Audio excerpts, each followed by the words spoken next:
Welcome to Coruzant Technologies, home of the Digital Executive Podcast. Do you work in emerging tech, working on something innovative, maybe an entrepreneur? Apply to be a guest at www.coruzant.com/brand.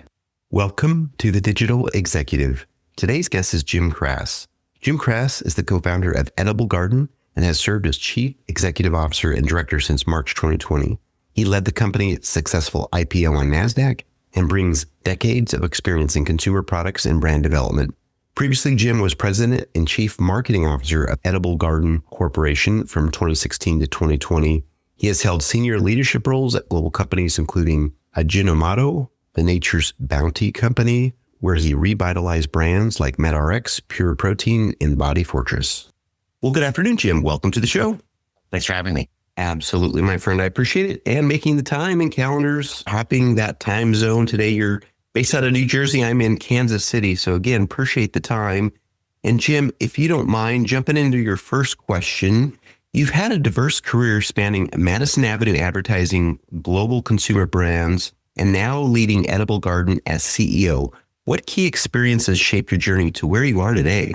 Well, it's really starting in advertising and understanding the importance of who you're speaking to and make sure that you have relevancy, or at least in advertising, make the case for relevancy to the consumer. I think that's really helped me be able to break down what Edible Garden is doing, the importance and how it is relevant, the importance of food safety, quality, controlled environment agriculture, or CEA as they call it, and how this is going to be how we feed people in the future and how we fit in, both on how we work as a grower, picker, packer for major retailers like Meijer and Walmart and so on, as well as the consumer brands that we're building that are functional in nature and better for you, and how we harness and communicate what we do in the greenhouse to, like I said, once again, make it relevant for people. So they want to buy it and it makes sense for them in their life. Awesome. And I appreciate you talking about relevancy. That is so important. That message needs to resonate with your particular audience or consumer, whoever that is. You talked about in advertising, just totally need to understand who you're speaking to, especially in your space. It's important. Food safety, quality tracking, pricing, all that stuff is an important part of what you're doing in your messaging so people are informed and understand what they're buying. Jim, Edible Garden operates as a next generation farming company with zero waste inspired mission. What problem in traditional agriculture were you most determined to solve?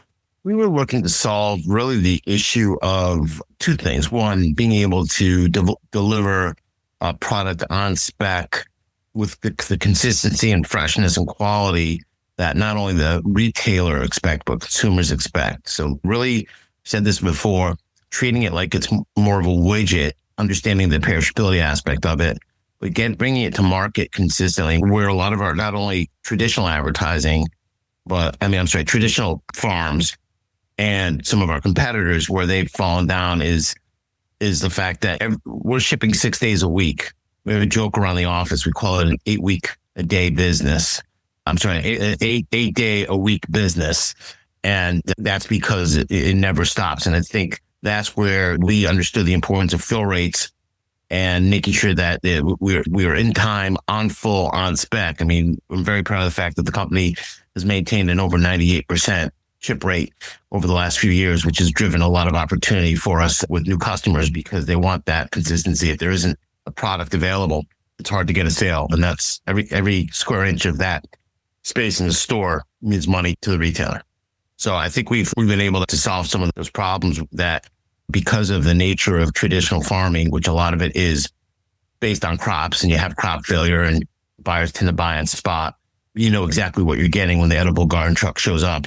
And I think that's really helped differentiate us. So we really solved that's some of those supply chain concerns by having facilities that are only a few, in most cases, a few hours at the most from the actual store, distribution center for these major players. And that's allowed us to, like I said, just kind of stand out from everybody else that you can count on us. Awesome. Thank you. I appreciate that. We were looking to solve really those supply chain challenges, and we all know what they can be across the spectrum, but especially in produce and that sort of thing, where timeliness and freshness is important. Your message has been clear, and that's why people understand your brand, delivering the product on spec, consistency, quality, on time, what is expected by the consumer. And because of the consistency, you're a brand that people can trust in. That's amazing. So thank you. And Jim, with increasing concerns around food safety and supply chain resilience, how is Edible Garden helping redefine trust and transparency in how food is grown and delivered? We've invested as much as we're a greenhouse, controlled environment, farming company. We're at a core, we're really a technology company, a leader in ag tech. We've got 7 patents as a company. We have customized patented software that helps us manage and track our plants and our goods through our supply chain. Once again, efficiency, traceability, being able, you have transparency into the business all the way through the journey. And so one of the things that our business tripled during the pandemic because of the fact that we were such a solid provider, and people knew that there was safety with the product. There was obviously security with the product. You understood that it was free of contaminants. There's been quite a bit of recalls over the years in lettuce, especially. We're fully certified, not only USDA organic.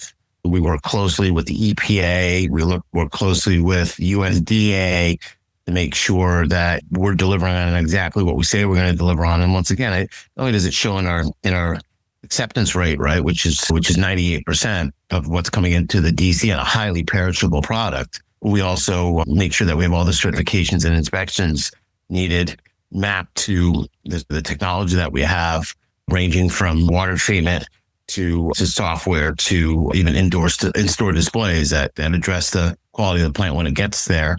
We take pride on that transparency, and I think that's really helped to separate us. And when you look at Walmart, we were one of the first companies that were involved in Walmart Project Gigaton, which is their effort to avoid over a gigaton of carbon from being released into the planet, the environment. And with that comes this critical eye on how you're managing your business for efficiency, and all of that, I think, kind of mirrors the expectation that we live in. And people want to know where the food's coming from, and want to make sure that they don't have any worries when they go to eat it. And I think that's something that we do well. Thank you. I really appreciate that. What I liked when you said at the core of your company, you're really a tech company or ag tech company with all the things you do. Your patented software, you provide that transparency, quality, timeliness. Obviously, you're certified organic. But what's really cool, Jim, is you've built this brand into a reputation that consumers trust. And that's what's really important. So thank you. And Jim, the last question of the day, looking ahead, how do you see the future of agriculture evolving over the next decade? And what role will controlled environment farming practices play in feeding a growing global population? Well, there's no ignoring climate change. There's no ignoring the volatility in the weather. When you think about where especially produce and so many of our fruits and vegetables come from, they're usually in an area that is exposed to climate change. So that idea of having a secure source of your fresh vegetables, with the growing importance and understanding of better for you type of products that, are coming from a good place. That's why I think you've watched organic become so popular over the years. People want less. They want to know that less is more. They know less is more, and they want less exposure to harmful pesticides and things that have happened over the years to make sure that farmers were able to ensure crop quality. When you think about it, if you're a farmer and you're growing out in Kansas or somewhere in the Midwest or even on the West Coast or anywhere for that matter in the world, you're challenged by water, you're challenged by bugs or pests, you're challenged by all types of weather concerns and impacts. So controlled environment agriculture is going to be a huge part of how we feed ourselves in the future. And over time, it will evolve into us growing more and more things indoors. It's just the natural progression. There are some hurdles right now with power, costs of energy and heat. So that all impacts the unit economics, which makes it in some regards hard to do right now. But we've been able, through kind of volume scale, good partners, and using more existing technology than new technology with the actual greenhouses have allowed us to be able to be a good purveyor of these type of products. But I think in the future, you'll see a continued investment. And I think it's only going to behoove retailers and a lot of the other stakeholders in our food ecosystem to make the investment, because it's gonna have to happen just because of the environmental issues that we have out there and what the consumer's expecting now, which is higher quality, less pesticides. They want a certain spec, and the trends are going to force it. And ultimately, that's how we cater to is the person who's buying our herbs or lettuces at the store, and they're demanding higher quality and consistency and safety. And, that's exactly what the greenhouses are set up to do. So that's where I see it's going. I think it's going to take some time because of the capital expenditures that are involved, but it will happen. Thank you, Jim. Appreciate that. You talked about building that resiliency into your supply chain of food products due to all the challenges globally. Obviously, you need to ensure that transparent quality is always there, especially around pesticides, water availability, power costs. There's a lot of economics that go into this, but you're able to achieve a lot of this with technology and great partners, which I highlighted here. So I think that's important. But again, appreciate your message, your quality, and the transparency you bring around your product. So thank you. And Jim, it was such a pleasure having you on today, and I look forward to speaking with you real soon. Thank you very much. Have a great day. I appreciate it. Bye for now.